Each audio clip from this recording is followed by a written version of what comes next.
La entrevista del Telematutino 11, gente importante, a tratar de temas importantes. Nos acompaña el licenciado Rafael Céspedes, experto en marketing político, asesor de campañas electorales. Y de candidatos. Y de candidatos ganadores. Que han ganado en América Latina. Buenos días, Rafael, un placer. El honor es mío. Yo estaba casi celoso, no me invitaban hacía mucho, desde noviembre. Pero es un gran placer. Porque a ti uno te invita según se aproximan las elecciones. Claro. No, pero vamos tomando termómetro, la temperatura se toma siempre. Pero le agradezco infinitamente, como le decía por ahí el otro día en algo, es placentero hablar con la calidad humana y profesional de ustedes. Gracias. Muchas gracias. Yo quiero, Rafael, comenzar con el exterior, que eso nos sirve de ayuda. Tú escribiste un artículo recientemente que tú hablabas del triunfo de Petro en Colombia, pero también conectaba con la situación de Venezuela, donde tú fuiste asesor en Venezuela. Soy. Exacto. Todavía mantengo. Todavía mantiene la... Sí. Y yo pienso que lo que ha pasado en esos países debe servirnos de espejo a nosotros. Sí. Uno de los problemas que yo analizaba en uno de esos artículos es justamente que alguien me preguntaba de Panamá, donde recién estuve, porque hay posibilidad de que haga alguna cosa por ahí, de que aparentaba que había una corriente de irse hacia la izquierda en América Latina. Y la verdad es que lo que me dice a mí mi análisis, que la corriente es que la derecha cada vez más en estos países está dividida.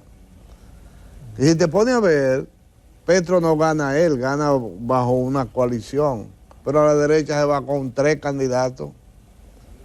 ¿Entiendes? Entonces, si tú te pones a mirar, a analizar bien, la situación es que la izquierda en estos países tiene la experiencia y la disposición hacia la unidad.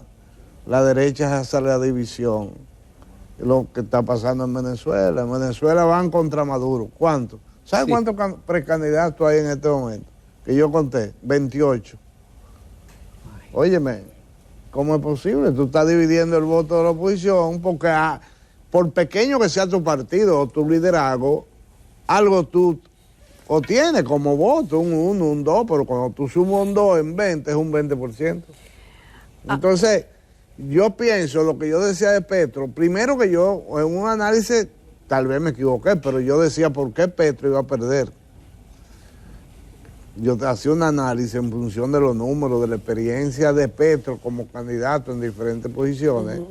Pero sucede que 3 días después, el ingeniero Hernández da unas declaraciones públicas y yo digo, escribí un segundo donde digo, acaba el señor Hernández de perder las elecciones. Exacto, hizo un punto de inflexión. ¿Y para cuáles fueron esas declaraciones? A donde él dice que Petro está armando unos chanchullos contra él, que él teme por su vida. Eso es posible que ocurra, pero preséntalo, porque si no se convierte en una táctica política barata. Y entonces la gente, yo decía en mi segundo artículo, la gente va a votar por un cobarde o por un héroe. No va a votar por un cobarde. Y porque él dijo que no iba a salir a la calle a hacer campaña en la segunda vuelta porque tenía miedo de su vida y una serie de cosas. Y un pueblo como Colombia, que viene de 100 años de guerrilla, va a votar por una gente que le tenga miedo de ir a la calle. ¿Y para qué son la seguridad? Pero además, ¿qué fue lo que Petro hizo o qué fue lo que Petro dijo que te lleva a esa posición? Con la simple anuncio de tu parte o enunciación de tu parte, eso no se hace creíble. Yo pienso que él perdió las elecciones. Esa es mi opinión. Ahora, señor Céspedes, yo he visto muchos análisis de lo que está ocurriendo en América Latina, su comportamiento y cómo se han desarrollado las elecciones. En el caso político de la República Dominicana y de los países del área en particular, se puede hacer un análisis que sea transversal, es decir, que de lo general, ¿verdad?, que ha ocurrido, vayamos a lo particular que en la República Dominicana y que pudiera replicarse algunas prácticas del exterior en la política criolla, o no necesariamente. Mira, yo a principios de año, o no recuerdo si en una entrevista que me hicieron ustedes en noviembre, creo que fue, yo decía que aquí se estaba creando, o había creado ya un espacio lo suficientemente amplio como para que alguien irrumpa en el escenario y pueda dar una sorpresa. ¿Y todavía usted mantiene esa afirmación? Cada vez menos, pero dependiendo de una serie de características pudiera ser. ¿Por qué? Nosotros tenemos un gobierno de un partido que no tiene liderazgo, que no sea el mismo presidente. O sea, el PRM no se puede el lujo de lanzar una candidatura presidencial si no se apellida Abinader. No tiene. Pero el PLD, por favor, no podemos analizar, no hay necesidad de hacer muchos análisis. ¿Por de qué no? Díganos. Las precandidaturas que están ahí, todas tienen una secuela de situaciones y son además absorbentes de situaciones de tipo casi moral que el pueblo se la va a cobrar de alguna manera. Yo no estoy diciendo que sean ciertas las cosas, estoy diciendo que el pueblo ha ido comprando las cosas que andan por ahí. En el caso de la Fuerza del Pueblo, la Fuerza del Pueblo es menos que Leonel Fernández. Leonel Fernández está por arriba de la Fuerza del Pueblo. Pero y Abinader por encima del partido. Está de acuerdo. Entonces eso quiere decir que son muy partidos con muchas debilidades estructurales. ¿Quién puede ser candidato a la Fuerza del Pueblo que no sea Leonel? Bueno, pero que él ha dicho siempre que él será el candidato. Ahí es diferente. Y eso es lo que causa la ruptura con el PLD. ¿Cómo se llama este muchacho? El señor presidente, perdónele, ha dicho que él no sabe si se va a lanzar. Y yo digo, no, usted no solamente Abinader sabe que se va a lanzar, es que usted está obligado a lanzarse. ¿No está haciendo campaña? Pero claro, pero que a mí, yo le dije en un programa el otro día, a mí no me gusta que me digan bruto, presidente, no, eso no es agradable. No. Cuando usted me dice a mí que usted no está en campaña, que usted no sabe si se va a lanzar, me está diciendo bruto. No, y Collado, que tanto lo mencionan y lo suben y que tiene mucho apoyo mediático. Te respondiste ahí mismo. O sea, es un liderazgo mediático. Vete a Cotuí, pregunta quién es Collado. ¿Cómo? Tal vez recuerda más del laboratorio Collado. Que, pero señor Céspedes. Pero yo no he redondeado la respuesta, la quiero hacer, si me lo permite. Con gusto. Yo creo que Leonel tiene una actitud de autodefensa exagerada. O sea, yo pienso que él está cuidándose demasiado. Pero además, porque Leonel es de los políticos que cree que él es el que tiene que tumbar mango, pelarlo, servirlo y comérselo. Es decir, hay cosas que él puede hacer que no tiene que hacer a él, que deberían estarse haciendo. Desde mi óptica, si yo fuera asesor de él, aquí estuvieran pasando cosas que no necesariamente tienen que salir de su partido. Porque al presidente hay que decirle algunas cosas. Probablemente Leonel está convencido de que es un riesgo para él, por el momento, decir y hacer cosas. Es una...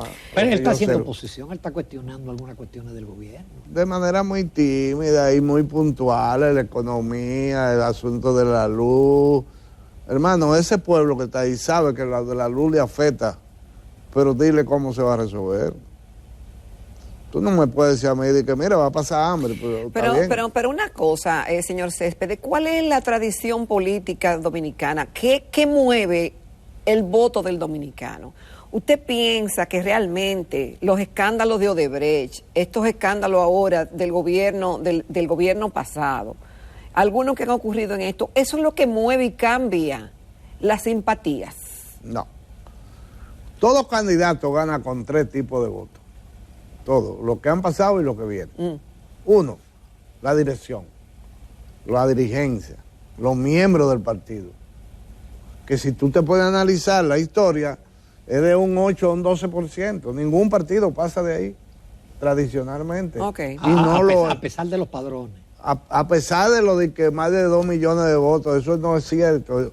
Cada quien tiene derecho a hacer propaganda para su partido como lo entienda. Y es válido si se quiere. Ahora, la verdad, y lo demuestran las elecciones de 100 años que tenemos, por decir algo, es que todo partido anda por el 8, tal vez hasta el 12%, en algunos momentos. Esos son el voto duro. Ese es lo que llamamos el comprometido. El voto duro. El comprometido, que son dirigentes, que son miembros inscritos con carnet, con cédula, etcétera, etcétera.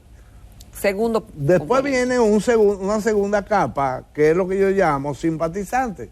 Yo no soy miembro del PRM, pero me gusta Luis Abinader. Yo no soy miembro del PRM, pero me gusta Paliza. Soy amigo de Paliza, soy primo de de X. Y entonces hay una serie de circunstancias que me llevan a estar por ahí.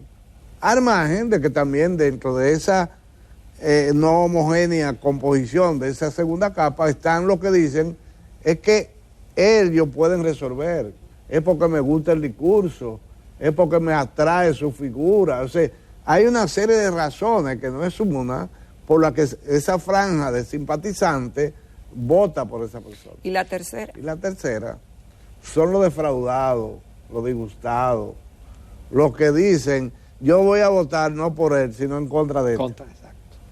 Esa es una de las razones. Hay más razones. Pero hay quien esa dice tercera. que es el voto más grande. No, es que es el voto más grande. No es que lo dicen, es que es, analízalo. Y te va a ver que ese es de 8 a 12% de militancia, un 18% simpatía, el 22-23% es de votos que yo llamo circunstanciales, porque votaron por ti la pasada, pero en la próxima no necesariamente hacen lo mismo.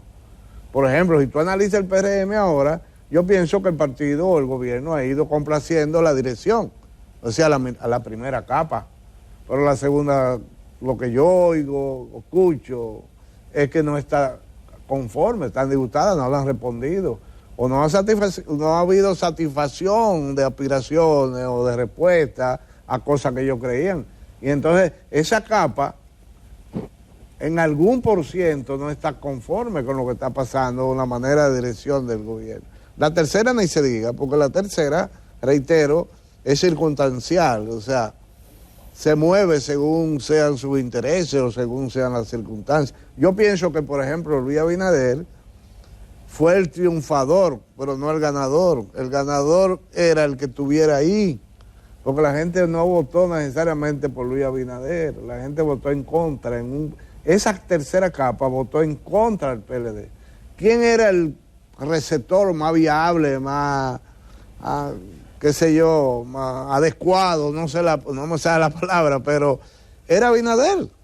De todos los demás candidatos nadie reunía ni estaba en posición de ser un receptor de esos votos de frustrado, de disgustado, de molesto, etcétera, etcétera. Tú entraste en la parte buena. Vamos a hacer una pausa comercial, porque vamos a hablar ahora de cómo tú ves el escenario. Con gusto. Ahora y para después. Al 24. Volvemos. No se pierdan esta entrevista con Rafael Céspedes, experto en marketing político. Continuamos esta mañana en Telematutino 11 teniendo una interesante conversación con el licenciado Rafael Céspedes, quien es experto en marketing político, asesor de muchísimos candidatos de diferentes categorías, desde presidenciales a otras posiciones en varios países de América Latina y de República Dominicana. Licenciado, resulta que usted minimizó, en mi entender, al Partido de la Liberación Dominicana, en cierta forma, en el segmento pasado, pero el PLD en las últimas elecciones, con todo y que tuvo ese voto en contra por la cancelación de las elecciones en febrero, por todo lo de la Marcha Verde, etcétera, etcétera, sacó un 37% de simpatías, de votos. Leonel Fernández solo, así, de un desprendimiento, sacó un 8%. Y Abinader, con una coalición de partidos, logra alcanzar la primera magistratura de la nación. ¿Cómo esas simpatías y cómo, por ejemplo, en el caso de candidatos que ya están definidos, como en el caso de Luis Abinader y en el caso de Leonel Fernández, presidente 3 veces, que la Constitución no le prohíbe presentarse, que tiene un gobierno que fue exitoso, tiene luces y con sombras. Y Balaguer fue y tuvo mucho cuestionamiento y volvió, y algunos historiadores y expertos dicen que se reivindicó con los gobiernos que hizo posteriormente lo nombraron a eso. Padre de la democracia. Entonces, el PRD. La lucha no estaría entre Abinader y Leonel. Bueno, en el noviembre, yo no solo dije en este programa, que fue una entrevista cibernética, que la lucha iba a ser, si las cosas seguían como iban a ser entre Luis Abinader y Leonel Fernández. Todavía sigue siendo así. Cada vez más. Cada vez más. Sí, porque en noviembre no había estallado la guerra. No, cada vez más. Yo hice un análisis, porque a mí me gusta analizar números y comportamiento Y la historia, porque la historia es un proceso de repetición. Y a mí me gusta eso, por hobby también. Ah, bueno, entonces, cuando yo hago ese análisis, yo digo, bueno, si esto sigue por aquí, aunque puede pasar esto y esto, exacto, todo el resultado me apunta puede ser aquel. a que van a haber dos cabezas. Yo dije más, y lo voy a repetir. Vamos a ver. El candidato natural a la vicepresidencia de Leonel Fernández, yo dije que era Abel Martínez, y lo repito y lo reitero. Por algo la foto. No, yo eso no fue sé casual, Ramón, no si sea me chismoso. escucharon, yo no sé si Esa es que- foto la tiró Abel. Claro que Eso sí, fue un porque mensaje, Abel es un eso hijo fue un mensaje político. de Abel al danilismo. Oye, Abel es un hijo político de Leonel Fernández. Fue presidente de la Cámara por Leonel Fernández. Fue síndico de Santiago por Leonel Fernández. Lo conocen Santiago entero y parte de La Vega. Yo no sé si después de ahí lo conoce mucha gente. Pero esa gente. Y ahí Leonel, que es de Mauricio Báez, necesita refuerzo. ¿Quién es el llamado a dárselo? Muchacho joven. Pero no en una primera vuelta, no antes No, de pero- mayo. Él puede elegir, Abel puede elegir entre un candidato derrotado o un vicepresidente ganador. Eso es su derecho. Tú das por seguro que él pierde. Abel, En pero lejísimo. Es decir, Porque yo adentro no, del partido. Abel no es de la confianza de Danilo, compañero. Y Danilo es jefe de esa parcela. Danilo llamada apoya a Danilo. Margarita. Pero claro que sí, porque él la puede manejar más fácil. Tiene más debilidades que Leonel. Margarita- que Margarita Abel tiene es- mayor independencia. Es una buena candidata, señor Céspedes. Como candidata yo pienso que es interesante. Desde el punto de vista profesional, me refiero. Yo no haría cosas que ella hace o no la sugeriría, pero me parece una figura interesante desde el punto de vista comunicacional manejarla. ¿Se puede hacer un candidato Sí, con marketing? sí, claro que sí. Me ha tocado.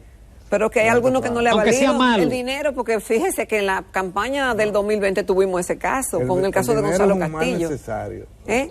Me voy.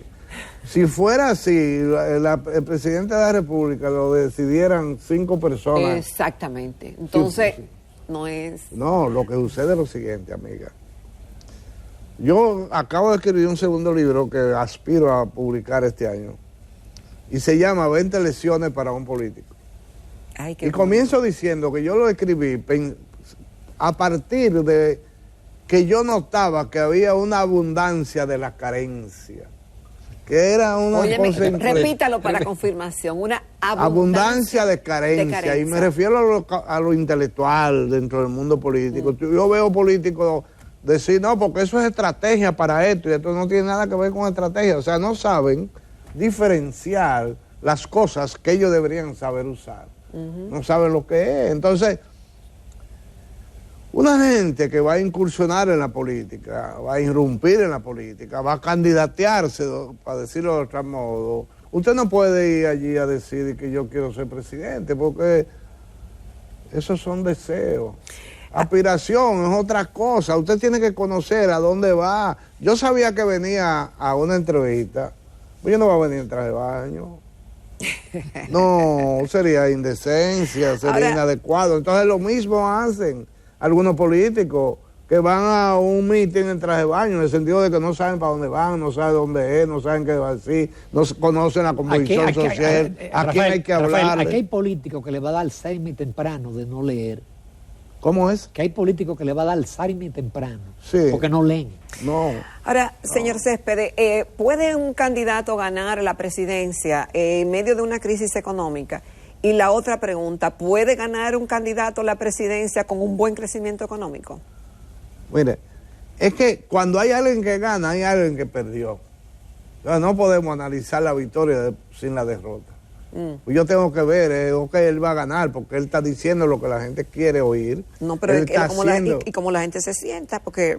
Bueno, parte del trabajo que uno hace en mi profesión es averiguar qué es lo que la gente quiere, qué es lo que necesita, sabiendo diferenciar que no siempre la gente identifica su necesidad como su aspiración. Puede ser diferente y ellos no necesariamente tienen conciencia. Lo que tú quieres no es lo que tú necesitas, lo que tú necesitas no es lo que estás queriendo. Entonces, la sociología, la psicología humana hay que dominarla también en este trabajo para uno saber cómo es que va a manejar esa cosa. O sea, La asesoría política es algo más complejo que hacer sugerencias. Okay. Pero entonces una gente gana, pero hay uno o dos que perdieron. ¿Por qué perdieron? Pero la crisis económica, porque algunos dicen, en medio de una crisis nadie se reelige, pero un país que crece también eso es favorable a que esos números le ayuden a... Ok, pero que una cosa es que te ayuden y una cosa es que te catapulten. Que te garanticen. Es cierto, o sea, la crisis económica es un perjuicio para el candidato oficial. Pero eso no significa necesariamente derrota, porque ¿qué está haciendo el competidor? Está manejando la crisis a su favor de manera positiva. Está sabiendo administrar esas informaciones y eso... Pero en el caso de Leonel tienen un punto de comparación, porque él puede decir, yo manejé esto así, así, y si le favorece los numeritos, pues la gente también hace sus cálculos. ¿Leonel está aprovechando la crisis a su favor? No lo suficiente. Ahí era que yo intentaba aclarar ahora, señor. Yo pienso que Leonel tiene una súper oportunidad.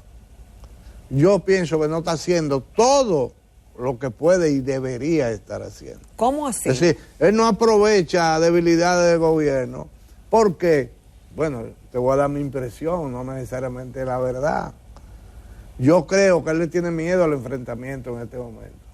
Esa es mi impresión. Pero hermano, ponga a Juan Pérez a decirlo, porque el problema es la denuncia, no tiene que salir de ti, porque tú tienes que ser el papá de todos los muchachitos. No puede ser de crianza, puede ser un ahijado. Es decir, hay maneras, usted tiene 2, 3 maneras de comer mango. Se pone abajo la mata, espera que caiga, como hizo Balaguer. Exacto. Se sube en la coge mata. una piedra o se sube la mata y lo tumba o va al mercado y lo compra. Usted tiene varias maneras, nada más no es una manera de comer mango. Entonces hay políticos dicen, no, yo como mango, pero me lo tienen que traer aquí. Ah, bueno. En lo que llegó se pudrió el mango. Pero si las elecciones fueran hoy, ¿tú crees que habría una segunda vuelta? Sí, nadie, eso de 40% es un invento de mal gusto. Aquí no hay nadie. En esta etapa actual, 2 años antes, 40%, gente ya ha decidido el voto. Falso. Eso no se ha dado nunca, ni se va a dar. Estamos hablando de 2 años. La gente es tan así que no. Yo creo que aquí hay más de un 40% que no tiene decisión de voto. Hoy, más del 40%. Al día de hoy. Sí, no. Porque eso es lo común. El 30 y tanto por ciento. Señores, recuérdense que la atención de este país promedio anda por el 28 y el 30%. ¿Y por qué no vota la gente? ¿Porque está en el hospital? No, hombre, eso es un 2%. La gente no vota porque tú no me gustas y tú menos. La gente no vota por una serie de razones, pero una de ellas que tiene fuerza es no me gustan ninguno.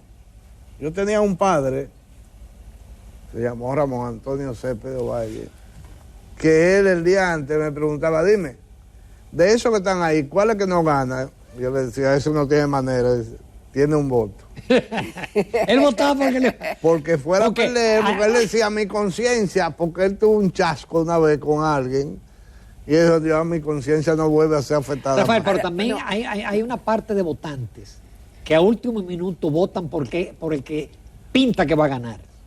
Hay una proporción, por eso es que es tan complicado el problemita del manejo de una campaña, porque tú tienes una serie de segmentaciones a nivel social que tienes que manejarlo. Yo pongo de ejemplo lo siguiente. Cuando yo estudié, a mí me dijeron que el núcleo más pequeño del cuerpo humano eran las células. Me imagino que para tu edad también. Jacqueline no, Jacqueline ya... Dije que había otra... Pero sucede que hoy sabemos que eso no es así. ¿Ve? Lo mismo pasa con la sociedad. Eran clase alta, media y baja. Hoy en día eso ya se desgranó de tal manera que tú tienes que ir a nicho. Ok, pero yo no quiero terminar el programa sin una cosa. Es decir, primero comenzamos diciendo que existía la posibilidad de que viniera un newcomer en la República Dominicana. Eso se ve como lejos. ¿Con qué nos quedamos? ¿Con esa posibilidad que puede existir o que las elecciones se debatirán entre Leonel Fernández y Luis Abinader? Ok. Mi respuesta es, yo creo que en este momento todo pinta que el pleito, para decirlo en dominicano, va a ser entre Leonel Fernández y Luis Abinader. ¿Con segunda vuelta? Sin negar sí, segunda vuelta casi seguro si sigue como va. Ahora, sin negar que si aquí aparece un tipo con material intelectual, económico, de histrionismo, y una serie de cosas, y una buena asesoría, y rompe con el esquema, puede dar un susto. Y si no lo da en términos de triunfo, puede ser quien decida hacia dónde va la cosa. Aunque no haya salido a 2 años antes. 2 años antes. Es suficiente para crear una imagen del que el pueblo quiere. Porque de eso se trata. Es que lo que estamos hablando no es de Leonel. Estamos hablando de Luis Abinader. Estamos hablando de cuál es la imagen que tienen esa persona, y quizá hay una tercera que hace falta, que puede ser tan poderosa como la que ellos tienen. Rafael Céspedes, muchísimas gracias. Ya de ahora en adelante Es te traemos mensual. con más frecuencia, porque es que Yo en la siempre medida voy- que se aproxima, porque tiene la ventaja que tú lo dices en términos claros, sin caer en tecnicismo. Y lo otro es que yo tengo, entre comillas, el problema de que yo no tengo defensor. Yo no tengo a quien defender. Por que no ahora. sea mi profesión. Claro. Sí. Si me contratan, Por es otra eso. cosa. Pero aquí hay una tendencia, yo no sé por qué le encanta tener asesores extranjeros Sí, que bueno. no conocen el país. Yo no, tengo un asesor español, yo tengo un americano. Sí, bueno, aquí hubo un tipo que se llamó Guacanari, que sigue siendo... Yo no estoy en contra de los asesores extranjeros. Yo estoy en contra de los bandidos que son extranjeros y que vienen aquí como asesores, eso sí. Que se ganan con dinero. Y que hay varios. Gracias, Rafael Gracias. Céspedes. Dios le Excelente. bendiga. Nos Muchas vamos a gracias. comerciales. Regresamos ya a la recta final, la despedida del viernes. De la semana, qué chulo, caramba.